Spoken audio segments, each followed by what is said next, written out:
Més enllà de la convivència no hi ha res.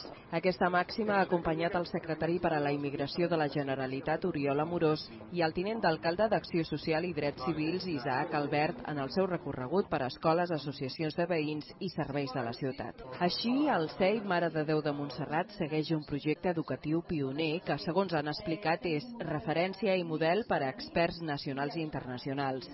A l'Associació de Veïns de Montserrat, on més del 42% de la població del barri és immigrant, es treballa per involucrar-los al teixit associatiu.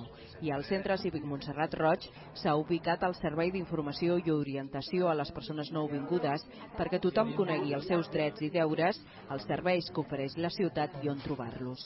Hem participat amb la nostra mesura i amb la nostra capacitat amb l'elaboració del Pacte Nacional d'Immigració.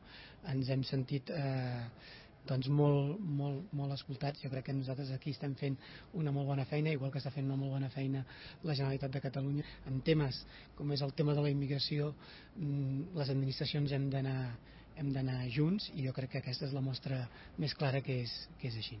Les dues administracions alerten del perill de retallar fons en aquest moment de crisi per a aquests programes. Afirmen que la cohesió social està en tensió i que ara més que mai s'han de gastar diners per aconseguir l'èxit escolar i la igualtat d'oportunitats. Concretament, Amorós ha fet referència a l'anunci de retallar un 30% els fons estatals d'immigració. A Catalunya, després de 3 anys, amb una partida congelada de 43 milions d'euros, suposaria passar a 30 milions.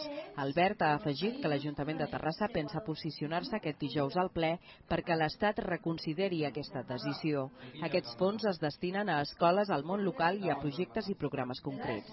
Per la seva part, la Generalitat pensa augmentar la partida per a polítiques del Pla de Ciutadania i Immigració, passant de 150 milions al 2008 a 166 aquest any. No són ajudes als immigrants, insisteixo, són ajudes per al foment de convivència de tots. La Generalitat ni l'Ajuntament de Terrassa no té cap partida en el seu pressupost que discrimini per raó d'origen. Cap ni una. Nosaltres tenim totes les nostres partides orientades a la convivència. Pel que fa als programes de retorn d'immigrants, Amorós creu que són minoritaris. 500 persones s'hi van acollir el 2008 a Catalunya i 250 el 2007 i que el gruix es quedarà.